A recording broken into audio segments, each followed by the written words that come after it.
Before we start, hit that subscribe button. Tell me in the comments where you're watching from. Northwest Territories, 1989.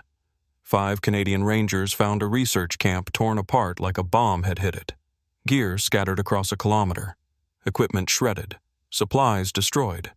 But every tent was still zipped shut from the inside. Every sleeping bag still occupied its space. Every door still locked from within. And inside those sealed tents? Nothing. No bodies, no blood, no signs anyone had ever unzipped them to leave. Just empty fabric prisons that somehow expelled their occupants without opening. Within 72 hours, the same thing started happening to the Rangers. You ever feel something watching you from a direction that doesn't exist? Not north or south or east or west. From somewhere else. Somewhere outside. Somewhere that shouldn't have a direction but does, and you can feel it pulling at you. Pulling you toward a place you can't see but know is there. Know is waiting. Know will take you the moment you stop resisting. This is about 5 men who found that place, and 4 of them never came back, never were found. Never left evidence except their own sealed tents with their bodies missing and their gear still inside, and no explanation for how they vanished from locked spaces without opening them. My name is Sergeant William McKay. I'm 67 years old. I live in Yellowknife. I sleep with all my zippers broken, all my buttons removed, all my locks disabled. Because I know what happens when you seal yourself inside something in the Canadian Arctic. When you zip that final barrier between you and the cold. When you think fabric will protect you from what's outside. It doesn't protect you. It traps you. And when you're trapped, that's when it takes you. Takes you somewhere the zippers stay closed, but the people disappear.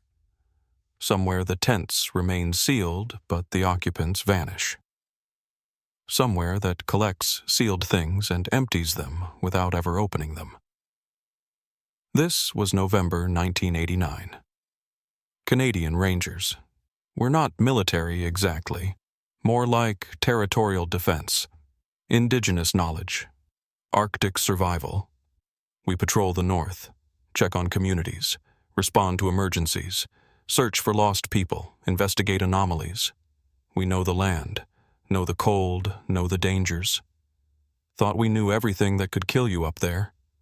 We didn't know about the sealing, about what happens when you close yourself in, about the thing that's been taking people from sealed spaces for longer than anyone remembers. Longer than Europeans have been here. Longer than anyone's been keeping records. Since before time started mattering. Since when the Arctic was different. Since when the rules were different. Since when sealing yourself inside something meant offering yourself up. I was 37. Sergeant. Team leader. 4 men with me. Corporal James Peterson, 34. Corporal David Hunt, 31. Ranger Thomas White, 28. Ranger Michael Bear, 26. Good men. Experienced. Born up there mostly. Knew the Arctic like they knew their own hands. Had that indigenous understanding that Europeans never get. That connection to land and cold and danger that keeps you alive when knowledge fails. 3 of them are gone now. Peterson, White, Bear, vanished from sealed tents without opening them, disappeared from locked spaces without disturbing locks, taken by whatever that research camp had found. Whatever had destroyed it. Whatever had removed 12 researchers from sealed tents without unzipping a single entrance. Hunt and I survived. But only because we learned the rule fast enough. Learned that sealing yourself is offering yourself. Learned that zippers are invitations. Learned that the moment you close that final barrier, you've agreed to something.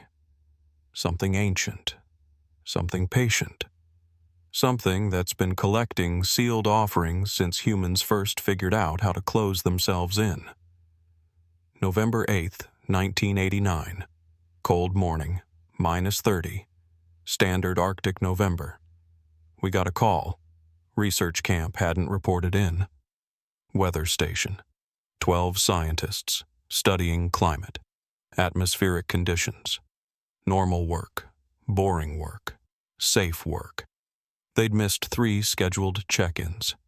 Command wanted us to investigate, make sure they were okay. Probably just radio failure. Probably just equipment problems. Probably nothing. It wasn't nothing. The camp was 6 hours north by snowmobile. Remote, isolated, perfect location for atmospheric research. Far from light pollution, far from interference, far from everything. Just 12 people and their equipment and the Arctic and whatever they were measuring. They'd been there 4 months. Experienced team, professional, no issues reported, no problems, no concerns, until they stopped responding. We approached at noon, sun barely over horizon, winter light, that gray twilight that passes for daylight in Arctic November. We could see the camp from a kilometer away. Could see something was wrong. Could see the destruction. Could see that this wasn't radio failure. This wasn't equipment problems. This was something else. The camp looked like it had been hit by an explosion. Gear everywhere, scattered in perfect radius from the center. Equipment torn apart, supplies shredded, solar panels ripped from moorings, antennas bent, generators overturned. Everything that had been organized was now chaos. Everything that had been functional was now destroyed. Everything that had been a working research station was now a debris field. But the tents were perfect. 6 tents, large, Arctic-rated, heavy-duty, each one intact, each one standing, each one undamaged despite the destruction everywhere else. Like whatever had torn the camp apart had carefully avoided the tents, had deliberately left them untouched, had specifically preserved them while destroying everything around them. And every single tent was zipped shut, every entrance sealed, every door closed, every zipper pulled all the way up from the inside. You could see the zipper pulls on the interior side. Could see they'd been closed by someone inside. Could see no one had opened them from outside. Could see the tents had been sealed by their occupants. And then, something had happened. Something that removed the people without opening the tents. Something that emptied the sealed spaces without disturbing the seals. Peterson suggested we call it in immediately. Said this was beyond our scope. Said we needed specialists. Said something was very wrong here and we should wait for support before investigating. He was right. We should have called, should have waited, should have backed off and let someone else handle whatever this was. But we didn't. We were rangers.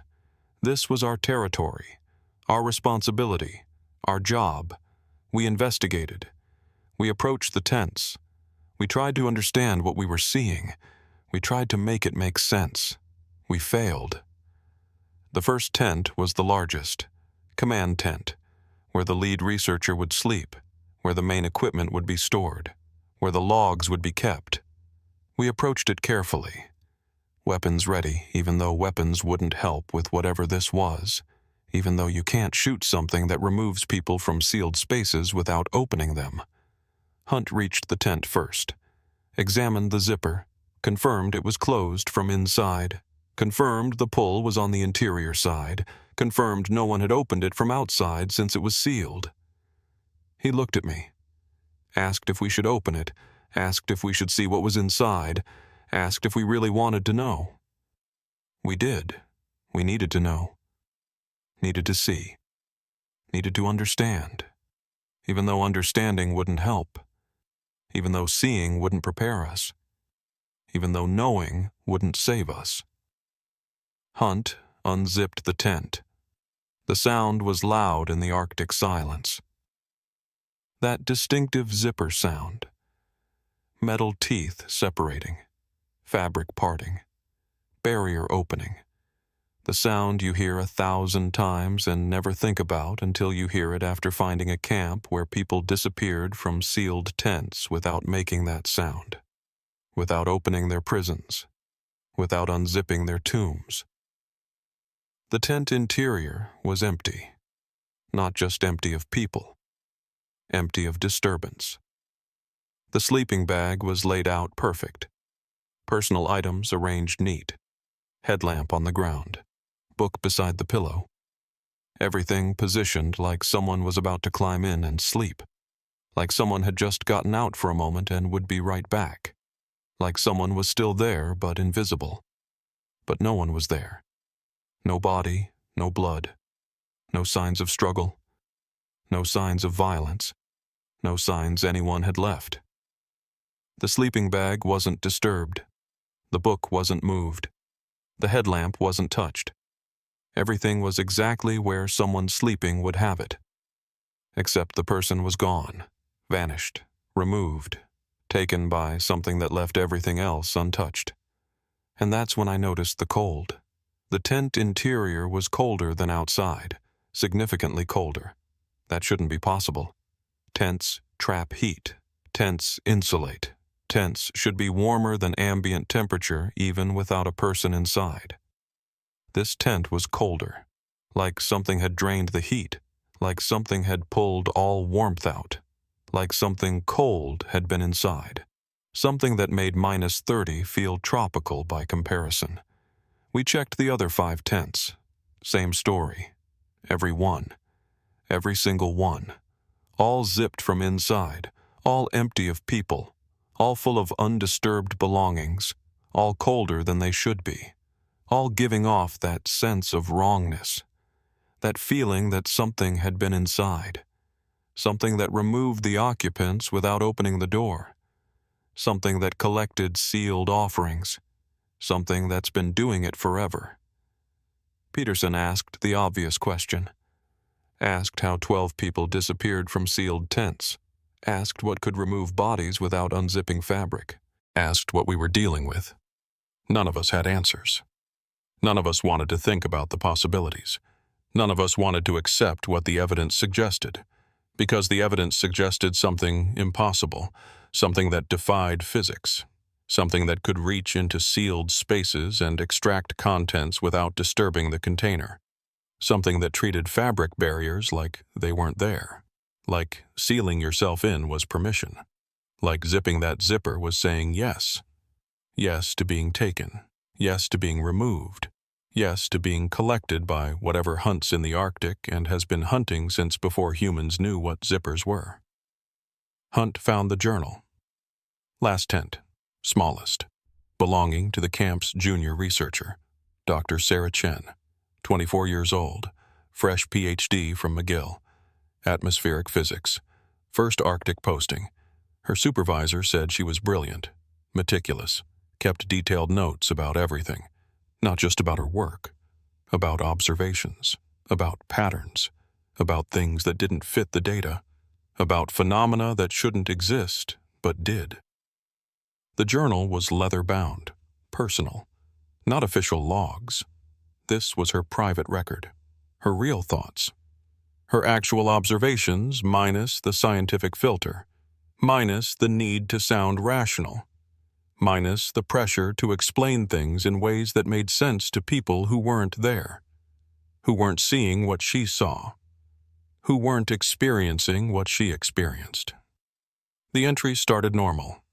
September 2nd, 1989. First day at camp.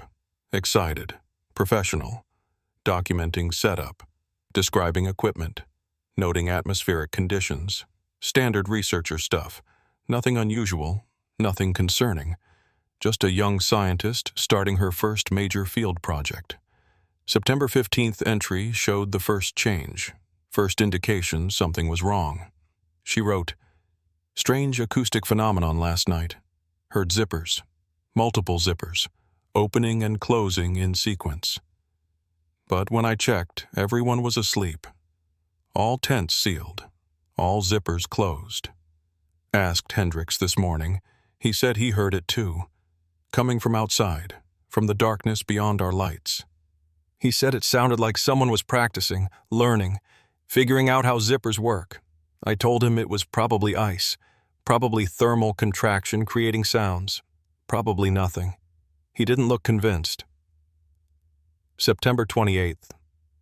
The zipper sounds are nightly now, always between 2 and 4 a.m., always from outside, always sequential, like something is going tent to tent, testing each one. Hendricks says his grandmother warned him about this, about things that learn human tools, about spirits that study our barriers, about collectors that wait for us to seal ourselves away. I reminded him this is science camp, not storytelling time. But I'm documenting it anyway. Because science means documenting everything, even things that make no sense. October 12th. Hendricks was right to be concerned. The sounds are getting closer. Last night they were right outside my tent, right against the fabric. I could hear breathing, not human breathing, something else. Something that doesn't need to breathe but does it anyway. Mimicking, learning, studying. I stayed perfectly still, didn't move, didn't acknowledge it. Morning came and there were no tracks outside my tent, no prints in the snow, nothing to indicate anyone had been there, except the fabric was warm. Warm where the breathing had been, warm like something had pressed against it. Something that generates heat, something alive. October 25th. We found something today, 3 kilometers north. Old camp, very old, maybe from the 1950s, maybe earlier. Tents still standing, all sealed, all zipped, all empty. We opened one. Inside was frozen perfectly. Sleeping bag laid out, personal items arranged. Everything positioned like someone had just left, except the ice inside suggested the tent had been sealed for decades. Hendricks wouldn't go near it. Said we should leave it alone. Said disturbing sealed spaces anger the collectors. Said his people learned this generations ago. Said Europeans always have to learn it the hard way. We documented it anyway. Took samples, took photographs, scientific method, evidence. Proof. I wonder now if that was our mistake, if opening that old tent meant something, if we disturbed something that doesn't like being disturbed. November 1st. Something is wrong with Hendricks. He stopped eating, stopped sleeping, just sits outside his tent, won't seal himself in, says he can feel it watching, says the collectors are close now, says we invited them by opening the old camp. Says they've been waiting for new offerings, new sealed spaces to collect from. The team thinks he's having a breakdown. Stress, isolation, winter darkness affecting his mind. But I see how he looks at our tents, how he watches us zip ourselves in at night, how he flinches every time he hears that zipper sound, like he knows something we don't, like he's seeing something we're not. November 3rd. Hendricks is gone, left last night, walked into the darkness, didn't take supplies, didn't take cold weather gear, just walked. We found his note. It said, "Better to freeze than be collected. Better to die by cold than be taken by sealing. Tell my family I chose the honest death." We're organizing search parties, but it's -40. No one survives that without gear, without shelter, without sealing themselves in something warm. He chose ice over collection. He chose to die rather than zip another zipper, rather than seal another barrier, rather than risk whatever he thought was hunting us. November 4th. We found Hendricks, 2 kilometers south, frozen solid, sitting against a rock, eyes open, looking toward camp. His last act was facing the tents, watching them, making sure whatever he feared stayed with us, stayed with the sealed spaces, didn't follow him into the open, into the unsealed, into honest death. His body was completely frozen, but his face showed peace, relief. Like freezing was mercy. Like ice was kindness. Like dying free was better than surviving sealed. November 5th, the final entry. The sealing comes at night. We've been hearing it. The sound of zippers closing, coming from outside, from the darkness, from somewhere in the distance, getting closer every night. Last night it was right outside the tents, right outside the fabric. We stayed quiet, didn't move, didn't acknowledge it. This morning Dr. Williams said we should leave, said radio for immediate extraction, said Hendricks knew something we didn't, said his death was a warning, said we should listen to indigenous knowledge even when it contradicts scientific training.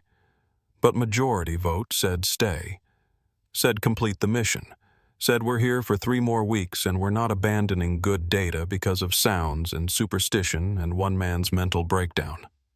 I think we're wrong. I think Hendricks saw clearly. I think we're sealed offerings now. Think the moment we opened that old camp we became marked.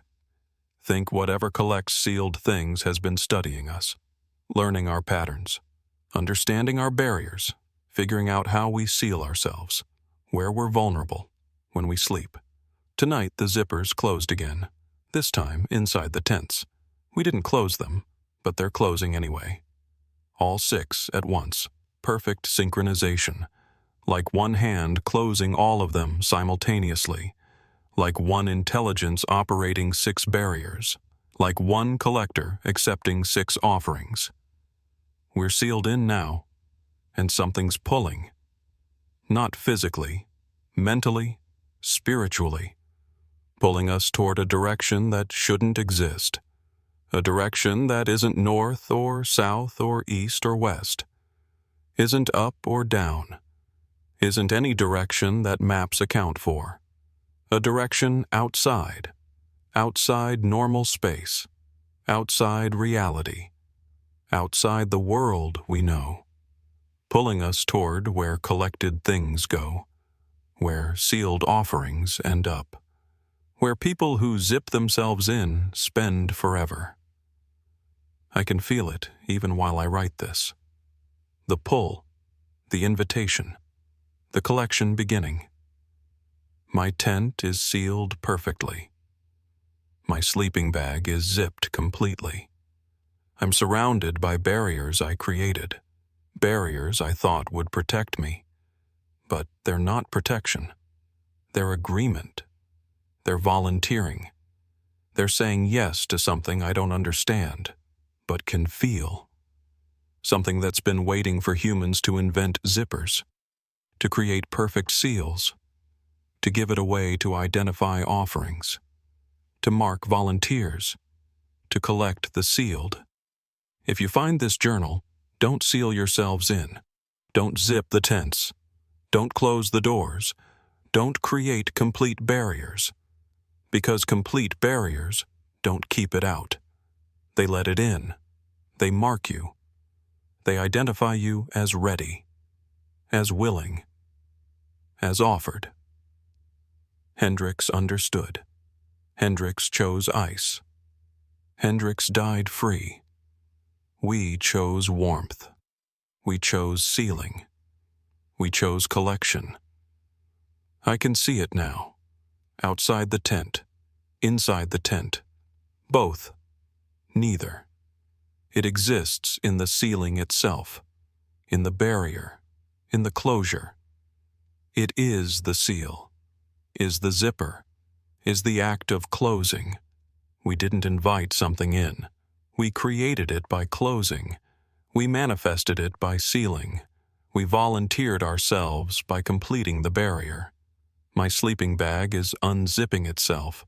I'm not touching it. My hands are still, but the zipper moves anyway. Opening from the inside, like something inside me wants out, like something inside the seal wants to complete collection, like the sealed space knows its purpose and is fulfilling it. The bag opens completely. Cold rushes in, but not natural cold. Different cold. The cold of spaces that exist outside. The cold of directions that aren't real. The cold of collections. The tent is next, the zipper moving, opening. But I'm not leaving. I'm staying inside the sealed space, inside the offering. Because I understand now, understand what Hendricks fled, understand what the old camp warned us about, understand that sealing yourself means offering yourself, means volunteering for collection, means agreeing to go wherever sealed things go. And I'm going. We're all going. All 6. All sealed. All collected. All... The journal ended. Final sentence incomplete. Like she'd been taken mid-word. Like the collection happened between one letter and the next. Like being sealed meant being ready. And being ready meant being taken, and being taken happened instantly once the conditions were perfect. Once all barriers were complete. Once all zippers were closed. Once all volunteers were identified. Hunt read the entry aloud, his voice shaking, getting quieter toward the end. Like speaking the words made them more real, made the danger more immediate, made the collection more possible. He finished reading and looked at us, asked if we believed it, asked if we thought a scientist's journal constituted evidence, asked if we were really considering that sealed spaces collected their occupants. Peterson said no, said it was hypothermia, said Dr. Chen had experienced cold-induced hallucination, said she'd died of exposure and her final entries reflected mental degradation, said there was a rational explanation for everything, for the empty tents, for the missing researchers, for the sealed zippers, for all of it. He just couldn't say what that explanation was yet. White said his people had stories, said his grandfather spoke about the collectors, about things that hunted in the far north, about spirits that waited for people to seal themselves in, about the importance of staying unsealed, staying open, staying connected to the world. He said sealing yourself was offering yourself, was volunteering, was saying I'm ready to be taken, was inviting collection. Bear agreed. Said every tribe in the north knew this. Said it was ancient knowledge. Said Europeans came with their tents and their zippers and their sealed spaces and learned the hard way. Said you don't seal yourself in the Arctic. Don't create complete barriers. Don't close every opening. Always leave a gap. Always leave an escape. Always leave yourself unsealed. Because sealed things belong to the collectors. Sealed things get taken. Sealed things disappear. Hunt asked what we should do. Asked if we should camp here or leave. Asked if we should use these tents or make our own camp elsewhere. Asked if we should believe a journal entry from a dead researcher or trust our training that said sealed tents meant warmth, meant survival. I should have said leave. Should have said abandon the camp. Should have said walk away and never come back. Should have remembered that 12 people disappeared from these exact tents. Should have realized that using the same tents meant risking the same fate. Should have understood that sealed spaces that collected once would collect again, would keep collecting, would never stop collecting because collection is what they do. Collection is what they're for. Collection is their purpose. But I didn't say leave. I said stay. Said we needed shelter. Said -40 would kill us without tents. Said we'd use 3 tents and stay unsealed and be fine. Said we'd learned from the journal. Said we'd be careful. Said we'd survive. I was wrong. Dead wrong. Because you can't learn from the journal and then do exactly what the journal warned against. Can't read about sealed offerings and then seal yourself. Can't understand the danger and then create the dangerous conditions anyway. Can't know the rules and then break them and expect different results. The rules don't change. The collectors don't make exceptions. The sealed get collected. Always. Every time. Without fail.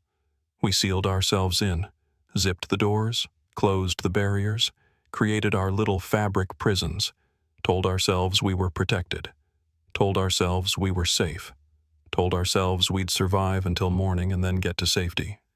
We were wrong. Dead wrong. We were offering ourselves, volunteering, saying yes to collection, saying yes to whatever hunted in sealed spaces, saying yes to being taken.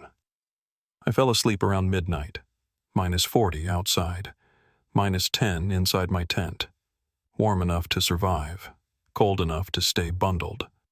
I zipped my sleeping bag, too. Double ceiling.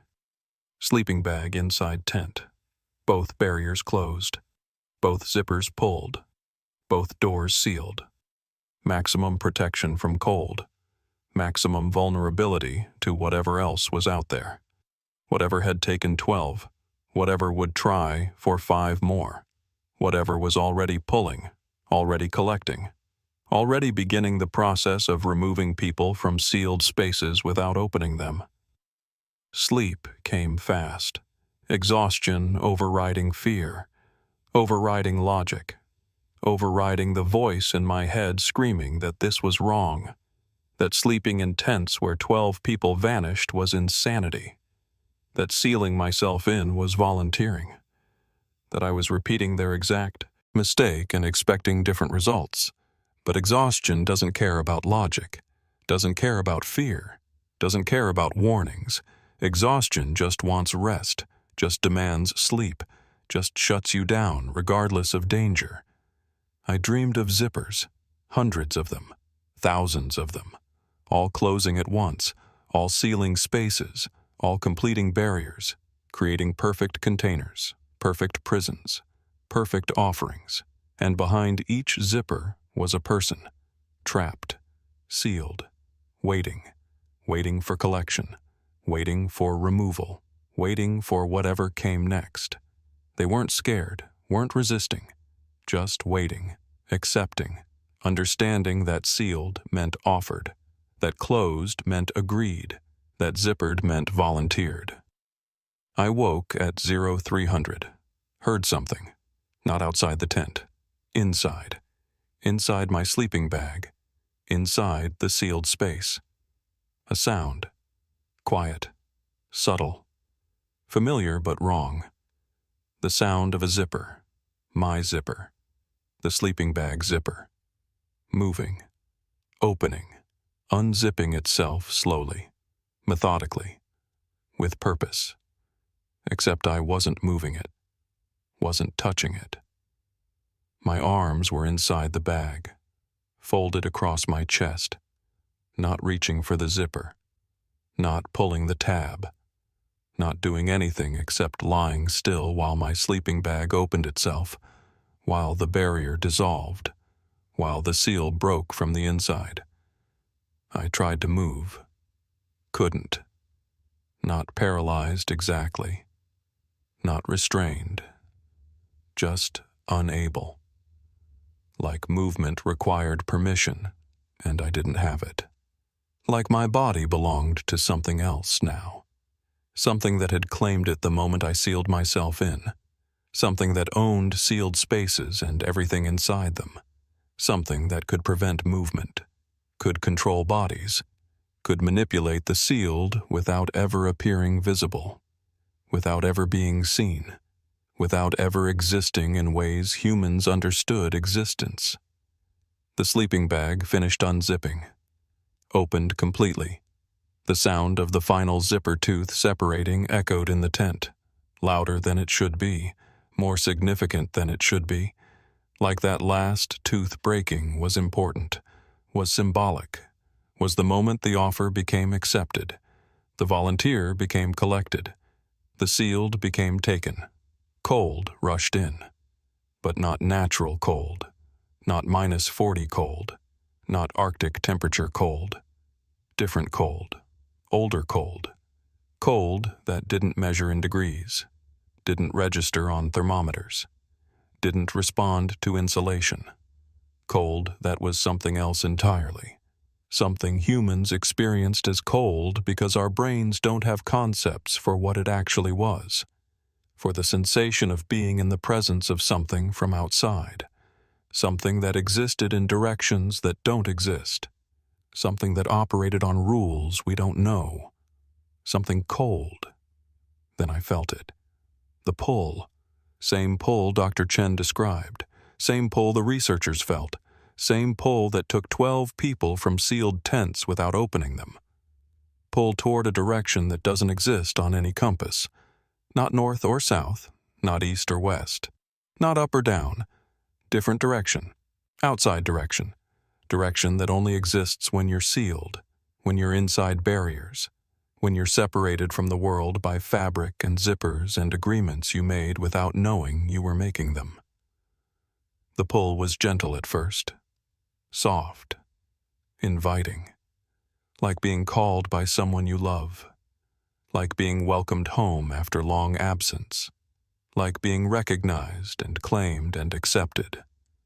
Not threatening, not violent, almost kind, almost caring, like whatever was pulling actually wanted me, actually cared, actually saw me as valuable, as important, as necessary for whatever purpose sealed collections served.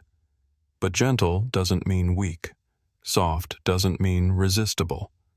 The pull grew stronger, not forceful, not aggressive, just more insistent, more inevitable, more fundamental, like gravity but more basic, like magnetism but more primal, like a rule written into reality at a level deeper than physics, deeper than nature, deeper than the universe itself.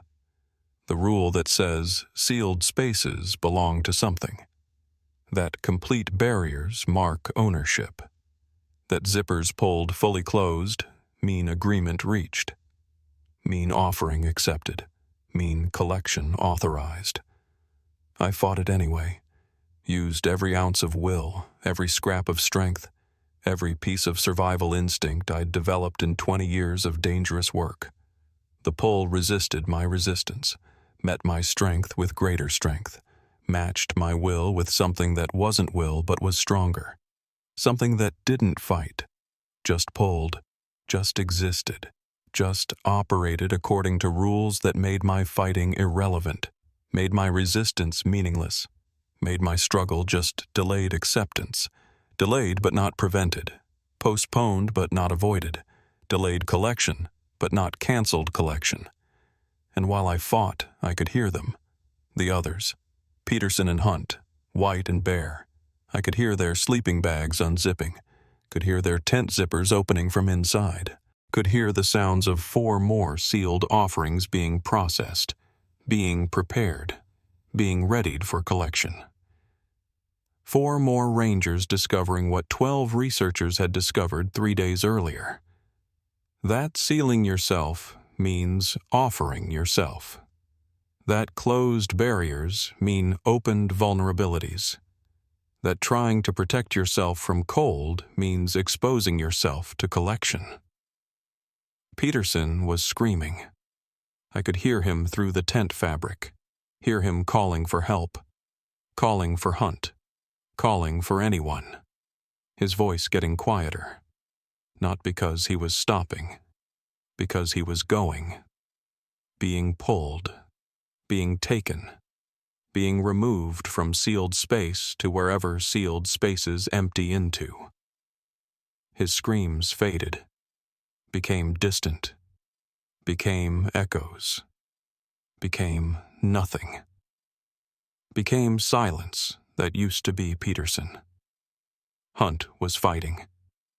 I could hear the struggle, hear him thrashing, hear fabric tearing, hear him refusing, resisting, battling whatever was taking Peterson, whatever was pulling him too. But fighting didn't help. Never helped. The pull wasn't something you fought, wasn't something you resisted with strength, was something fundamental, something inevitable, something that happened regardless of resistance, like fighting gravity, like fighting time, like fighting rules so basic that struggling against them just made you more aware of how completely powerless you were against them. White was crying, not scared crying, accepting crying, understanding crying, the crying of someone who knows exactly what's happening and knows there's nothing to do except let it happen. Knows that sealed meant offered. Knows that closed meant collected. Knows that his ancestors warned about this and he didn't listen, and now he's learning firsthand what happens when you ignore warnings about sealed spaces and Arctic collectors and things that hunt by waiting for you to close yourself in. Bear was silent. Not fighting, not crying, not screaming. Just silent. Silent acceptance. Silent understanding. Silent agreement with rules he'd known his whole life. Rules his people had known for generations. Rules Europeans kept learning the hard way because they couldn't accept that their technology betrayed them, that their zippers volunteered them, that their sealed tents marked them for collection instead of protecting them from cold. The paralysis broke. I could move again, like whatever held me had decided holding wasn't necessary anymore. Like the collection was proceeding whether I moved or not. Like my resistance or acceptance didn't matter, didn't change outcomes, didn't prevent anything, just determined whether I'd be aware during collection or unaware, conscious or unconscious, understanding or confused. It was offering me choice, not choice to avoid, choice to comprehend, choice to know what was happening as it happened. I moved fast, scrambled, got out of the sleeping bag, got to the tent door, fumbled with the zipper, hands shaking so bad I could barely grip it, fingers numb from cold that wasn't temperature, numb from the presence of something that made normal cold feel tropical. Time stretched. That zipper seemed to take hours, seemed to resist, seemed to want to stay closed, seemed to know that opening it meant refusing collection, meant saying no, meant breaking the agreement I'd made by sealing myself in, meant violating the offering, meant running from something that didn't chase but would find me anyway. Eventually, always, when the sealing came again, I got it open, burst outside. -40 hit like physical force, immediate pain, immediate danger, immediate threat to life, frost forming on exposed skin within seconds, fingers losing feeling immediately, toes going numb, body reacting to deadly cold, to natural danger, to threat I understood, threat I could name, threat that killed in ways I comprehended, better than the pulling, better than the collection, better than being removed to wherever sealed people go. I looked at Peterson and Hunt's tent, still sealed. Zipper closed from inside. No movement, no sound, no signs of the struggle I'd heard minutes before.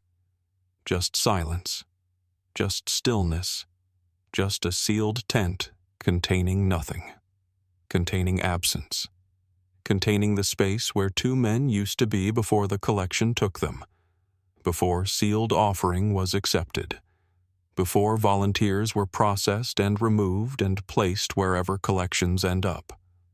I ran to it, called their names, called Peterson, called Hunt. No response. No sound. No indication anyone had ever been inside. No indication anything had ever been inside except cold. That wrong cold.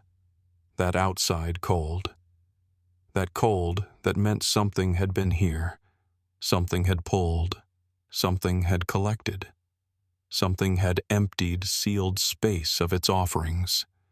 I unzipped it, hands shaking, voice breaking, knowing what I'd find, knowing what sealed tents contained after collection, knowing but needing to see anyway, needing to confirm, needing to witness the evidence even though evidence wouldn't help, wouldn't change anything, wouldn't bring them back, wouldn't explain how they'd been removed from sealed space without opening it, wouldn't make impossible things possible, or make sense of rules that humans weren't meant to understand. Inside was empty, completely empty, not just of people, of presence. Both sleeping bags laid out perfect, both personal items arranged neat, both spaces looking exactly like someone was about to climb in and sleep. Like someone had just gotten out temporarily and would return momentarily. Like two rangers were still using this tent, still occupying this space, still existing in this reality. But they weren't.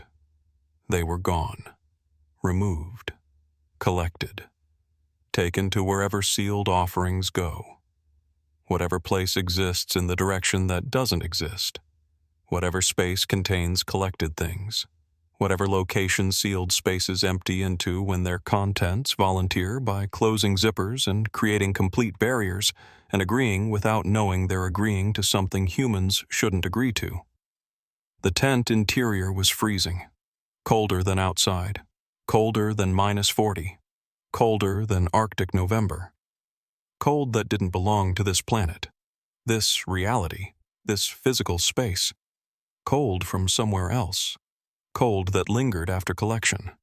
Cold that marked where something from outside had reached in, had pulled, had taken, had emptied sealed space of sealed offerings and left only cold behind.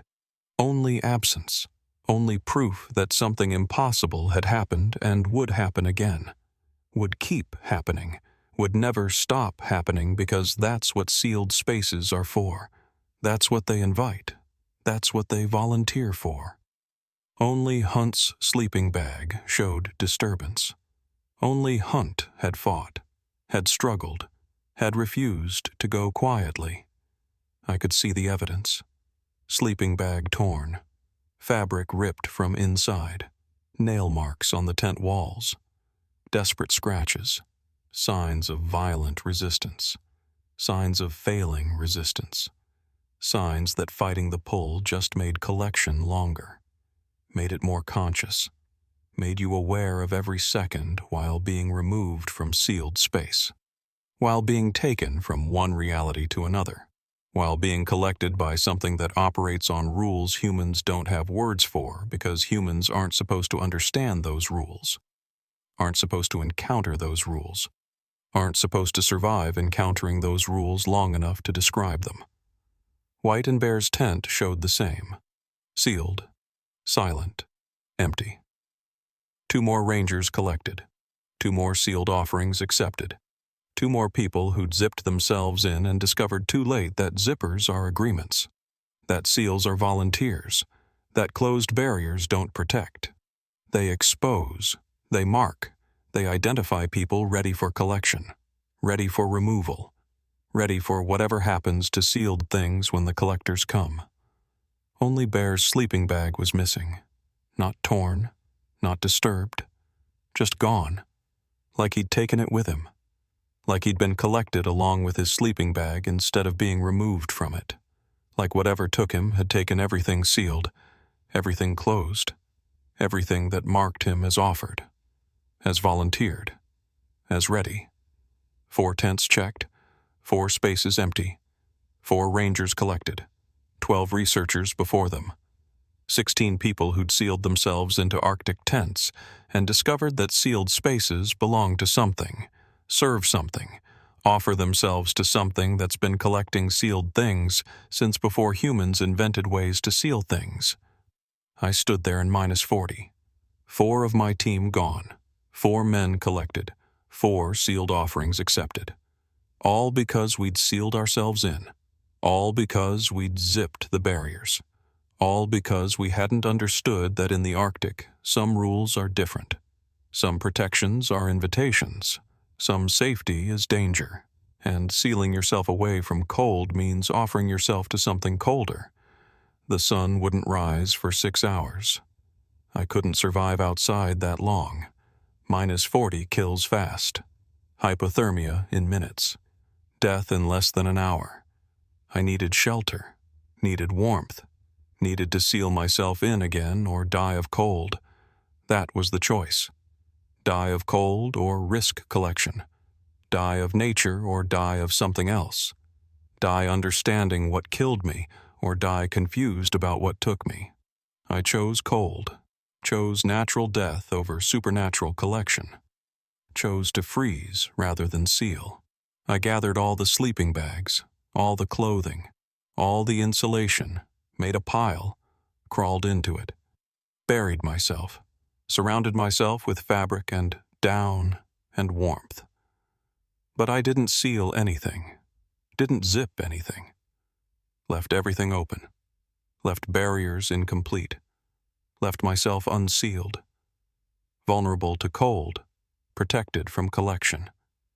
I shivered until dawn, lost feeling in fingers, lost feeling in toes, felt hypothermia starting, felt my body shutting down, felt death approaching, natural death, human death, death that made sense.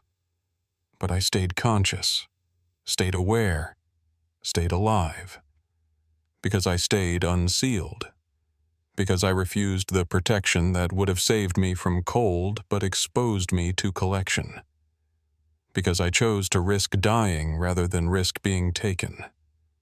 Helicopter found me at noon. Rescue team. Called when we didn't check in. Standard procedure.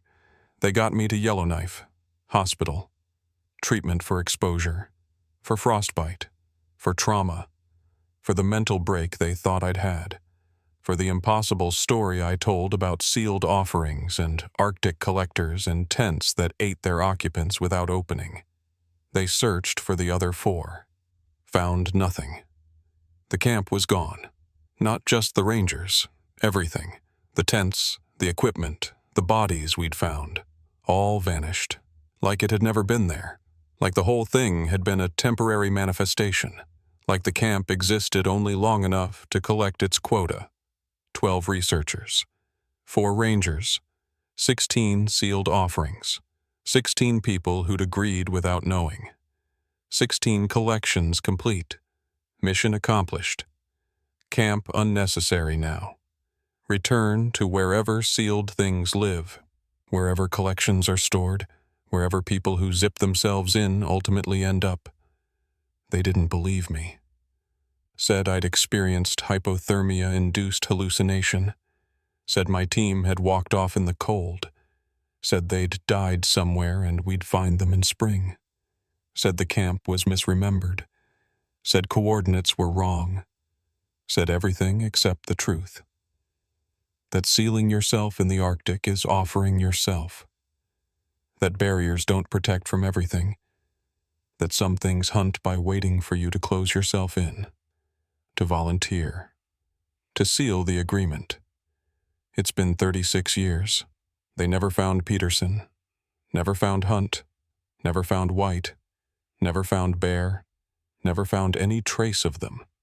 No bodies, no equipment, no signs they existed except records that said they did. Records that said 5 rangers went out and 1 came back. Records that say I survived something.